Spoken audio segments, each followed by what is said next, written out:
Ngayon po ay meron tayong paksa na inihanda at may mga interviews din tayo, and of course video. Tsaka yung topic kasi natin ngayon, ma'am, very encouraging kasi usapang kita. Tama. Para doon sa mga gusto magsimula at doon sa nag-aalaga na ng hayop, halaman, ito yung pamamaraan kung paano tayo kikita kasi iba nasasaktan Sumubok nung una, ayaw na. Nasaktan. Ngayon, susubukan natin tulungan sila kung paano sila, umpisa pa lang, may kita na. Dapat naman talaga pag nag-uumpisa tayo ng negosyo, maliit muna. Tingnan muna natin lahat yung angles. Wag natin tularan yung malalaki kasi yung mga malalaki may mga project study yan at saka talaga may pondo yan.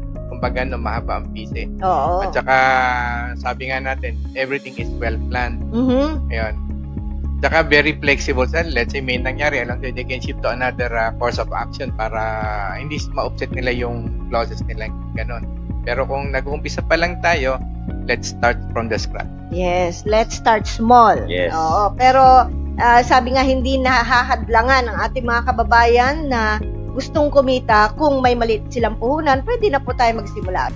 Okay, so magsisimula na po tayo. Siguro dahil sa ito ay babuyan at maliit ang puhunan, ibig lang sabihin, pinag-uusapan natin dyan ang backyard.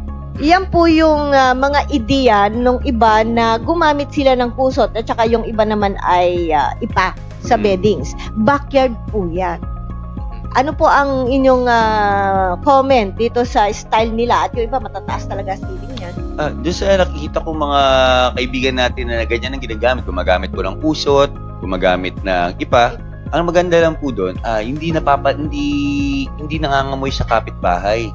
Although may technology po silang ginagamit para hindi po sila, para low maintenance kumbaga, which is very helpful sa farmer. Malaking tulong po yung ginagawa ng mga ganyan. Tapos at the same time, pagka luma na, sabihin natin after 3 years, pwede nyo paggamitin yung mga yan as fertilizer. Actually, yung ginagawa namin dyan, yung tulad na na-discuss ko before, Korean technology, I think that's where it started, Opo. So, 1 cubic meter, 1 meter na. Ginawa ko lang dyan 18 inches. Nakapal ng beddings. Tapos may flooring din na simiento, naka-incline. Para kung ba umihi sila, tutula siya, iba papunta doon sa drainage. Okay? So, yan naman, pagka yung, pag wala yung technology, ay talagang mabaho. Mabaho pa rin. Kaya, kung may technology, ang nangyayari dyan ba, okay, minsan masasaturate ng ihi sila, tapos ginagawa na pagbasa na yan, kukunin na may bibilat ka na, papalitan na yung panibago. Kumbaga, tapos pagbasa na ulit, kukunin na bibilat yan. Nire-recycle lang namin. So, kasi ang ipa ngayon, mahal na rin kung magpapalit ka na magpapalit yan, very expensive. Sabihin mo yung sa rotation, actually 1.5 year namin nagamit yun Sabihin na lang natin 1 taon. Para malaman mong papalitan mo pagka medyo pulbos na. Yung pag pulbos na yan ang gawin nyo ng fertilizer. Maganda na yan. Delivering fertilizer pa yun, ma'am, na magagamit mo sa yung tanim talaga. Hindi, at saka yung mga baboy na nakita ko dyan, very comfortable sila kahit itong summer. Very comfortable kasi malamig. Baliktad dun sa sinabi sa akin ng iba, mainit yan kasi ginagamit namin pagpisa ng itlog. Naisip ko rin yun Opo. Sabi ko, bakit hindi ko i-try muna? It might be different because there is a technology already. So, ngayon, nung ganun nga na yan, dito sila dumudumi, tapos nag-dehydrate. The reverse. Pag inano mo yung kamay mo sa loob, malamig. Ba't ako, sa simpleng tao lang, ordinaryong tao, iniisip ko naman yun nung ilagay ni engineer yun. Siguro dahil yung yelo, diba doon natin tinatakpan ng mga ipa. Hindi siya gaanong natutunaw. So, ibig lang sabihin, hindi siya mainit. Hindi, actually, nag-serve sa insulation. Ayun. Nako-contain niya yung temperature sa below zero. Below zero. Okay, so, ngayon po naman, bayaan po ninyo, allow us na ipresenta natin ngayon ang ating bidang magsasaka. Nag-umpisa sa isa, ngayon ay 4 na. Si Sir Marvin, pakikilala lang natin sandali bago natin i-play ang kanyang video. Siya po ay 5 years sa Saudi. 1 year sa Qatar bilang isang instrument technologist. Ganun ba yun? Sa isang industrial construction company na ang product ay oil and gas. Okay. So, pag uwi niya, nagsimula na po siya mag-alaga taong 2016 sa likod bahay. Pagbababuyan ng pinili niya. Bakit? Kasi sabi niya, 8 years old pa lang siya na ang tagapagpakain ng baboy ng nanay niya. at naglilinis ang kulungan. At kaya itong inisip niya, kinalakihan na nila, bukod pa sa ito daw ang nakapagpatapos sa kanilang lahat na magkakapatid. So maganda pagkakitaan. So gumawa siya ng kulungan pagdating sa likod bahay. At ang ginawa po niya, mga kaibigan, biik lang ay nilagaan niya at ito daw ay bayad lang sa bore na, kumbaga meron silang na-operate na bore noon. So yun ang naging bayad, isa lang po. At yun na ang kanyang pinalaki at ito pong ginawa niyang inahin. Iprinisinta niya tong baboy na to na nasa second parity na. Narito po. Sa bumubuo po ng Philippine Atoll Nanotechnology, sa kapwa ko rin pong OFW na nasa buong mundo. Kaya ko po ito ginawa para mag-guide at ma-share ko po at maging ehemplo na rin po sa kapwa ko OFW. Nandito po tayo ngayon sa babuyan ko sa likod bahay. Kaya po ito pinapakita dahil para po maging klaro po sa sa ating kapwa OFW, kasi po para po maliwanagan po sila sa mga bagay-bagay na tungkol sa pag-aalaga ng baboy o anumang hayop na gamit po ang makabagong teknolohiya na produkto po ng Philippine Atoll Nanotechnology. Kaya po ko ito pinapakita kasi po ngayon po lang po, almost 2 years na po akong gumagamit ng technology. Ngayon ko lang po na-appreciate yung pag-aalaga ng mga baboy po na ganito kadali, ganito ka speed, tapos ganito po ka wala pong baho, wala pong langaw.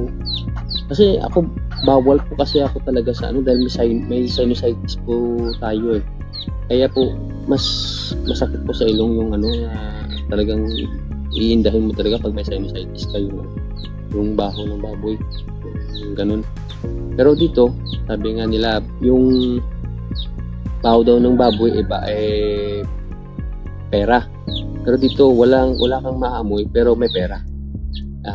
Ngayon po ipapakita ko na po sa inyo wala na pong without further ado papaano ko na po kayo sa setup ko po. Ginawa ko pong ito po.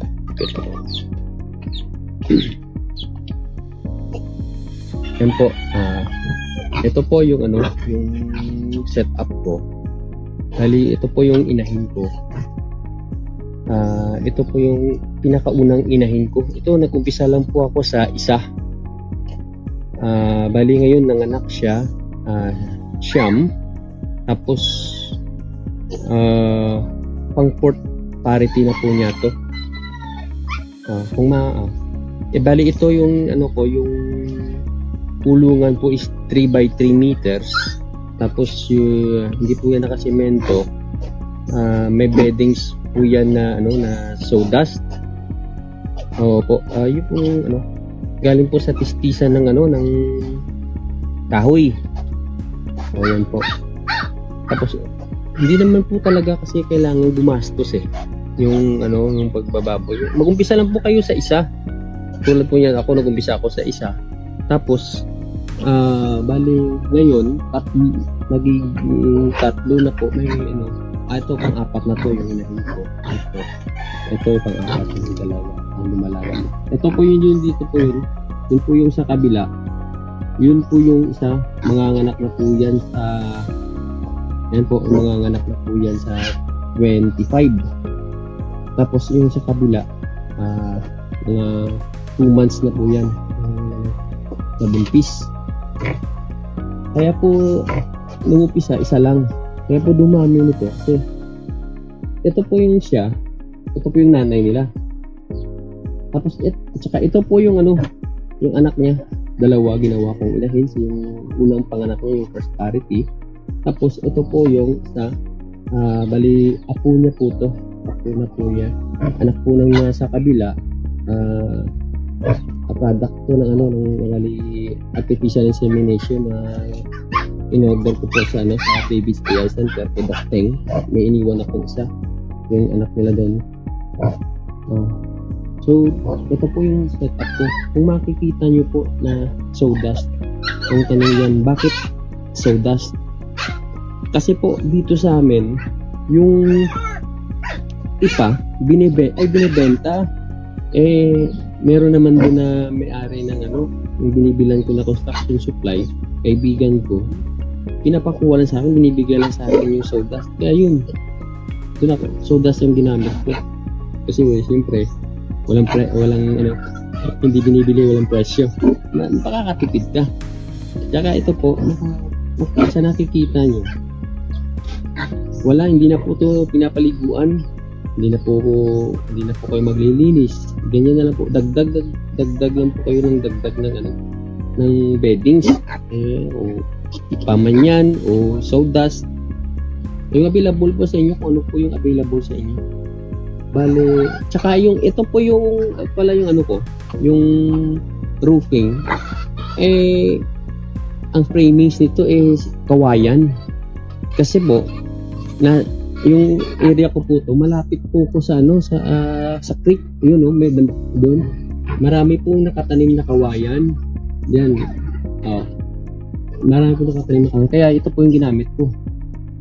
Para makamenos, para makalibre. Kasi dati po ganun. Dati yung parents ko pa ang nag-aalaga, doon sila sa kabila. Marami dyan na ito kahit ganito na sira na. Malapit dyan sa creek. Pero binago ko na. Ngayon wala na, ito na. Wala, hindi na ako, kahit na nasa creek, hindi ako nagpupulyot dun sa creek. Siyempre dapat may concern din tayo sa environment para yan yung kagandahan nito ng technology. Hindi ko po ito pinapalas, dagdag lang ko ng dagdag. Pag umapaw na po ito, kukunin ko, ilalagay ko dun sa mga fruit bearing trees ko. Makikita nyo dyan, may mga fruit bearing trees ako dyan. Yung duhat, yung rambutan, saka yung mangga, may mangga ako doon. Yung mga niyog, ako dyan. Yung mga niyog. Ito yan. Ito po yung talagang setup. Tapos po, along the way po rin po kayo makaka-innovate. Ayan po, at inyo pong napanood yung video. Actually, yan na po yung pangalawa. Okay, so paliwanag po natin, diba? Ang ginawa niya ganito. Yung una niya sinali na video dito sa ating pa-contest ni engineer ay isang inahin lamang. Tapos, nandyan lang po sa kanyang kulungan at nanganak. And then, ito po ay sa ngayon, nagbigay na sa kanya ng additional na 3 inahin. Galing sa isa. Diyan sa isa na yan. So, 4 na inahin niya. Yung pong inahin na ito, kumuha siya ng isa at isa, 3 na sila. Okay. Tapos yung apo, isa. So, 4 yan. At 2 na yung nanganak at may mga nganak pang susunod. At yung isa, inahin. So, kumukuha siya ng inahin sa mga next generation. Yes. Yung pala yung sinasabing palagang baboy. Ganun po ba yun? Literal. Oo. Kasi lagi ko nadidinig kahit nung bata kami, para kang nagpapalagang baboy. So, ayan po sa ating monitor, yung una niyang video na pinakita, picture na lang po ang inano natin. Kita nyo naman, simple lang. Ang ginawa daw niya dyan, nagbibigay siya ng tubi sa feeds ng biik, ganun din naman sa inahin. At ang kanyang sahig ay, kita nyo ba? Na medyo muddy. Pero still, hindi po nagkasakit ang inahin na yan. Sabi nga niya, ito mga benefits na sinabi niya, sa pag-aalaga, hindi naging mabaho ang lugar niya, kahit doon umiihi at dumudumi. Tapos, madali na lang nga daw mag-alaga, para doon sa kapakanan hindi pa nakaabot sa video. Sabi niya, hindi na matrabaho, binibigyan lang niya ng pagkain sa umaga at sa hapon. Tapos, kinukuha na niya agad yung kakainan. Pagkatapos na, tapos painumin niya. Pag naubos na o nakita niyang ayaw na uminom, aalisin na rin niya. So, 2 beses lang daw siya nagpupunta dyan sa pagbisita. Saka may medical benefits pa niya. May sinusitis siya pero nag-aalaga siya ng livestock. Oo. Alam naman natin, very irritating sa sinusitis. Sa sinus, nung tao may sinusitis, ang pag-aalaga. And then sinasabi rin niya na sa umaga daw, hindi yan maingay. Tumitingin lang daw sa kanya. Para bang eye-to-eye contact lang. So, bibigyan na niya ng pagkain pero hindi umiiyak. So, sabi niya, kumikita po siya ng malaki dahil unang-una, Ang natipid niya, hindi na raw siya nagamit kasi ng gamot kasi hindi naman daw kailangan dahil hindi nagkasakit. Yes. Yun ang sabi po niya. So, wala siya nagamit na antibiotics, wala siya nagamit ng multivitamins, wala rin siya nagamit na vaccine, dewormer, hinihabol pa niyang kinuwento.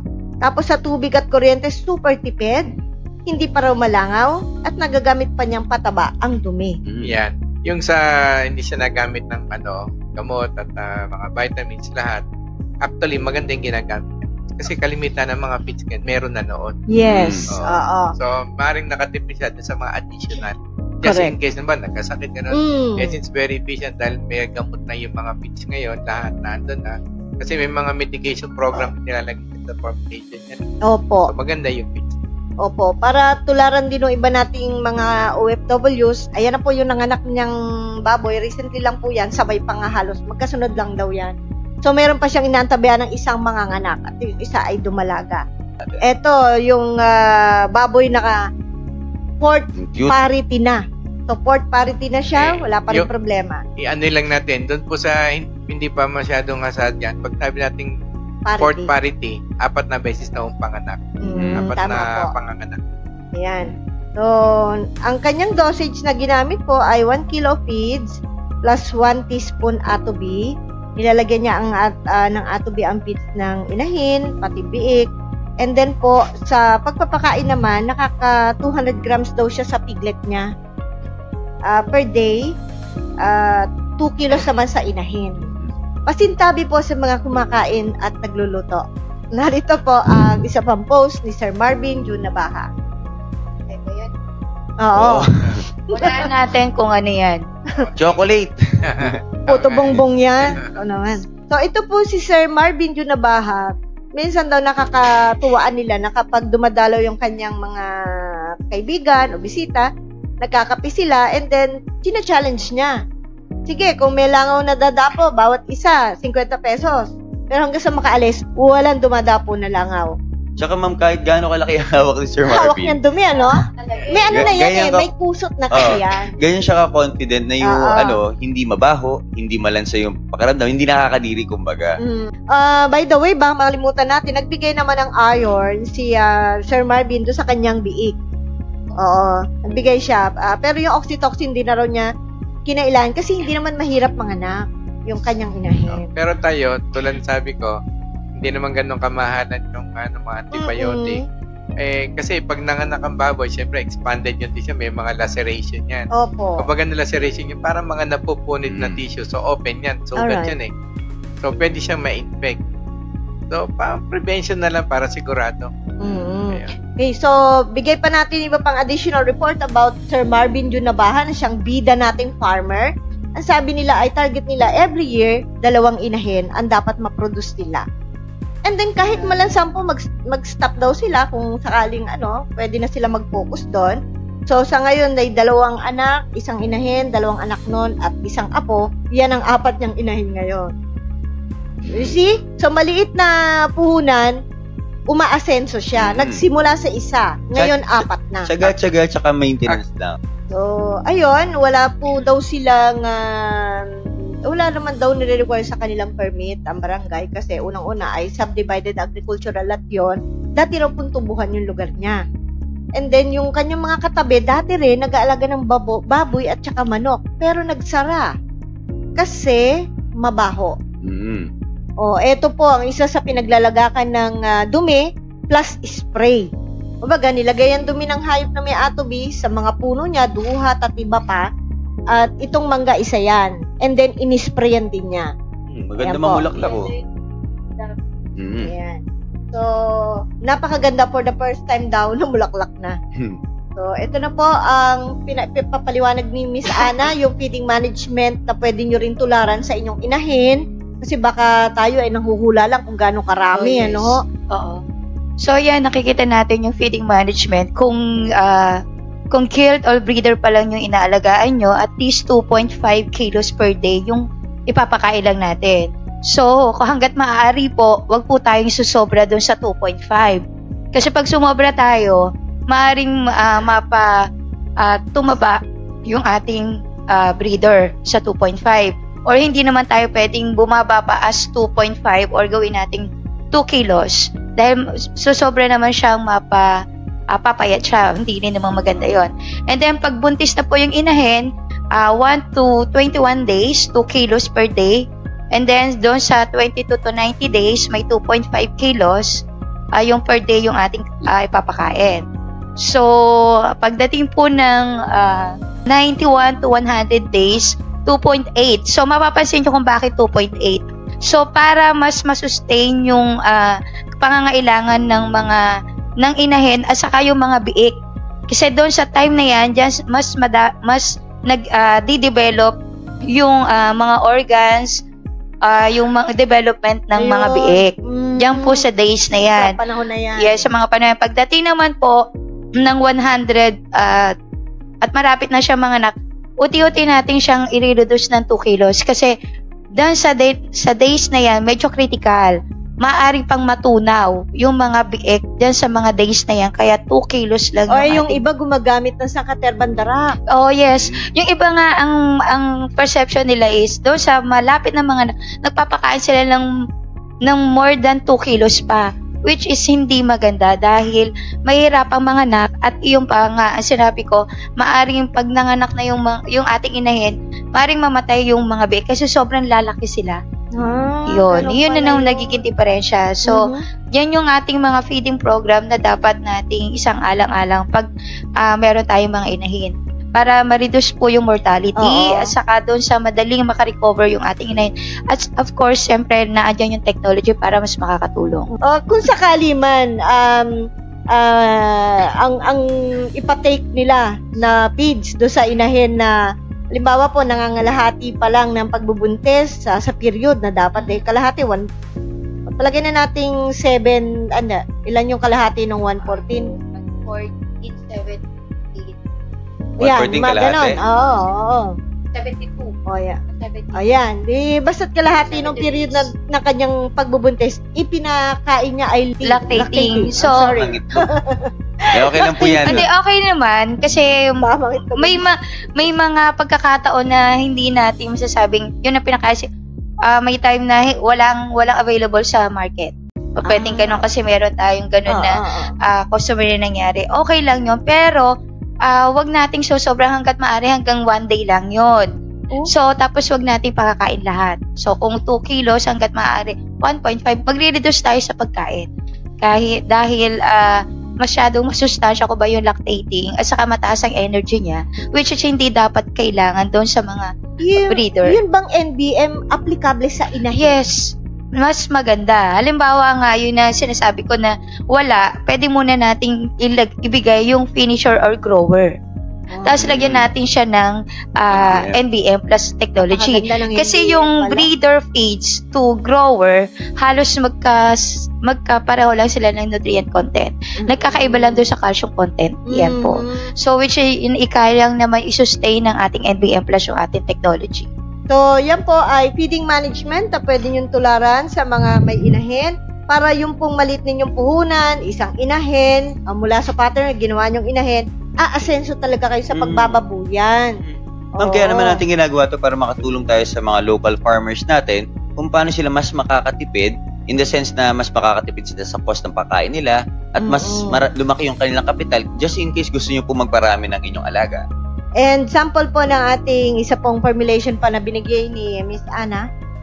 So, makikita natin yellow corn, soya meal, rice bran, molasses, NBM, tubi lang po. Makikita nyo, 4 o 3 ingredient lang po nakakaroon na tayo ng... Simple yan. Simple lang. Magkakaroon na tayo ng starter feeds, grower feeds, at finisher. Yung iba, mapapansin may finisher kasi may mga nag-request. Pwede naman po tayo mag-stop lang doon sa grower up to harvest na yan. Yan po. Yan. Halimbawa, doon sa lugar nila, walang molasses. Meron lang sila, pwede yung asukal na pula. Pwede po ba yon? Pwede naman po yan. Kaso ang nagiging effect lang. Dodoblehin? masyadong mahal kasi ngayon ng sugar. Kung wala namang molasses, pwede naman. Ang kaya lang natin nilalagyan, sobrang magabok kasi yung feeds. So, nagiging compact lang para hindi ganun kagabok yung molasses. Pero, at the same time, may energy pa. May energy po naman kasi ang molasses at konting protein. Protein. Yun. Okay, so, puntahan po naman natin ang susunod. Yan po ay breeder and lactating feeds. Makikita natin, andyan po nakalagay din. So, may molasses, may darak, may soya, may corn. Pwede naman natin yung gamitin. So, makikita nyo, may iba-iba tayong inclusion rate ng ating lactating sa technology natin. Kasi, recommended po natin sa lactating, ang dosage ng Atobi is 1% o kalahatang kilo kada 50 kilos. And then, doon sa breeder naman is 0.5% po yan, equivalent na 250 grams per kilos. Magkano po kaya ang pwedeng amount ko puhunan para mag-start ng babuyan OFW from Saudi? Thanks po. Tulad na sabi natin, kung may pambili ka ng biik, isang biik, pwede na. Isang biik, tapos yung kulang, kung wala ka, yung mga kahoy-kahoy na iharang mo muna bago siya lumaki, matagal pa naman yan eh. Pakain, siguro dahil biig pa yan o pre-starter, tapos yan, kung talaga nag-date kanin-kanin mo ng baboy, ano mo kayo yung tinuturo natin until pwede naman nung habang nagsasanay ka dahil wala kayo, pwede naman kayong continuously get in touch with our nutritionist? Yes, sa office, the Team Atobi, igagay to kayo niyan unti-unti. Oo. Actually, para magsimula sa maliit na puhunan, pwede nilang panoorin at tularan ang ginawa ni Ma'am Nora Lindias ng Quezon City, kanin baboy plus sa Atobi. Yes. Ang biik niya, 45 days, gagawing inahin, yung lang binibili niya. And then, dumadami na inahin niya. Backyard lang po ito. Of course, si Maricel Bohol. At saka yung domino, may drum siya. Opo. May soda. Ginagamit. Pag takot niyan, doon nilalagay. Tama. Kinukulong niya. O di na-dehydrate. Nilalagay niya sa halaman niya. Tapos nilalagay sa halaman. Pero magaganda halaman niya. Walang amoy, walang nabeberbisyo. Rice hull yun. Binubudburan lang niya na rice hull. Pero thickly populated yung lugar niya. Opo. Isa pa po, na pwede niyong tularan si Maricel Bohol Peru, isa nating Atobi user. Kanin baboy niya with sabaw. Nilalagyan niya ng kumbaga, hugasan niyo mo ilang beses. Tapos, lalagyan ng konting tubig. Parang sinaing. And then, tinatakpan niya yan, Sir WBA, ng dahon ng saging para mabango. Pambirang baboy sa sarap. Talaga. Oo. Pag yung baboy niya hindi masarap, may ibang problema yun. So, minsan may konting pizza inahalo, minsan may konting darak. And then, nilalagay po niya ay 2 to 3 teaspoon Atobi per 6 liters of water na isinasabaw niya to. Baka nilalagay niya pa nung yung dahon, yung pandan. Pandan. Pwede rin, ano? Sarap ng So, baboy. kanin baboy po, nakakatipid na siya. Kahit abutin ng 2 days, hindi raw panis kasi may Atobi. At minsan, snack ang gulay, tas na repolyo at malunggay. So, yan yung mga example na pwede nilang tularan. Maliit na puhunan po. Yung sa mga nagpa-farming, advice namin, try nyo rin develop yung sarili nyo feeds kung saan mas makakatipid kayo at kung saan yung mas tingin nyo effective sa mga alaga nyo when it comes to health, size, tsaka yung odor sa paligid, yung environment, kumbaga. Isa pong factor dyan, paki-take note po, yung farm management. Kasi kung papabayaan nyo lang po at papabayaan, kahit tinuturuan namin kayo ng simpleng pamamaraan, baka mapahamak po yung alaga natin at ipasara kayo ng kapitbahay. So, paki-take note lang po, may farm management, tapos proper nutrition, tapos konting experiment. Dahil po ito ang naging paksa natin paano magsimula sa maliit na puhunan at umasenso sa pagbababuyan, baka may nais ka pang idagdag, Miss Ana, sa ating mga farm setup. Yes. Actually, more on character ng isang tao. Yes. So, habang tayo, kasi yung mga management, makikita natin yan eh. So, madali natin i-google yan, i-ano lang natin. Sa akin, ako bilang dapat, kung mamumuhunan tayo o magninegosyo tayo, pangkahalata na po to, kailangan may isang katangian tayo mga tao, tayo ating sa sarili bago tayo magnegosyo. Yes. Ang una po ay dapat, kung hilig ba natin mag-alaga ng hayop, doon ba tayo magsusud or talang gusto ba natin yung passion na yun na kaya lang mag-aalaga dahil, kumikita yung kapitbahay namin kasi maganda. Gagayahin ko. Tapos, pag-aalaga rin ng aso, ng manok, dahil nakita mo sa kapitbahay, sa kaibigan, sa kamag-anak. Or uso. Uso. So, sa akin, gusto mo talaga. Kasi kung gusto mo, matututukan mo yung pagninegosyo. Diba? And then, pangalawa, yung tiyaga or sipag. Ano ka nga, katulad nga, naandyan na para maka-in. Pero hindi ka naman masipag, hindi ka nagka-hands-on. Hindi ka nagwawalis. Basta, ayun, mapapakain mo lang. So, wala kang tiyaga para doon sa, kasi hindi mo passion nga eh. So, dapat may sipag ka rin. Para tuloy naisip natin yung para ka lang stockholder lang. Yun. Basta makanegosyo lang. Dapat may tiyaga ka, may sipag. And then, yung pangatlo natin, may diskarte ka. Or resourceful tayo. Gusto mo, makanegosyo lang, may pera ka. Hindi ka makagtitipid. Kasi, may pera ka eh. Pero pagdating nun, wala ka nang pambili pala ng pagkain. Kasi naubos na dun sa pagpagawa mo ng kulungan. So, meron kang diskarte na dapat yung mga indigenous material, may kukuha ka o kaya may mga bakal. Hindi kinatatamaran mo may kanin baboy naman sa kapitbahay. Yun din, sa pagkain. So, masipag yun, may diskarte. So, tatlo na yan. At yung pang-apat, marunong tayo sa market. So, meron ka na nga, okay na nga, harvest mo na, wala ka palang market. So, kailangan din yun. Iisipin natin yun. Or una pa lang, pag ninegosyo, may market ka na. Pinaplano mo pa lang. Pinaplano mo lang. Kung saan mo dadalhin. Yun, diba? Yung pangalima, yung last, kailangan determinado ka. Yung talagang magtutuloy-tuloy ka or hindi ka mawawala ng pag-asa. Lahat naman negosyo, may may semplang o hindi naman kasi may pag yung negosyo. Lahat. May risk yan. So, isipin mo, ang negosyo bilog. So, pumupunta tayo doon sa baba. May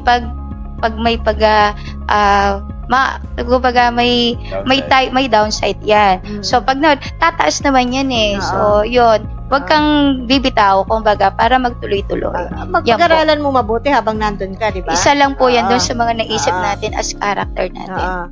Okay? Ako naman po, masasabi ko rin sa ating mga kababayan na naghahangad na kumita, kay babuyan yan, manukan, o sa halaman, o sa isda, masasabi lang po natin, higit sa lahat, dahil karanasan ko rin po yan, dapat hands-on tayo.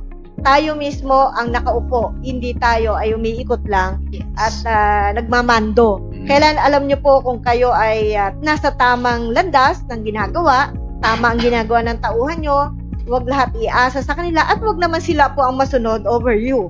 Dapat kayo po mismo para kaya nyong, sabi nga sa manibela, ikaw ang nasa manibela. Ikaw magpapatakbo niyan, ikaw din ang maglalagay niyan sa bangin pag nagkataon kung hindi ikaw mismo mag-aaral mabuti. So, ample knowledge is also needed bago kayo sumabak.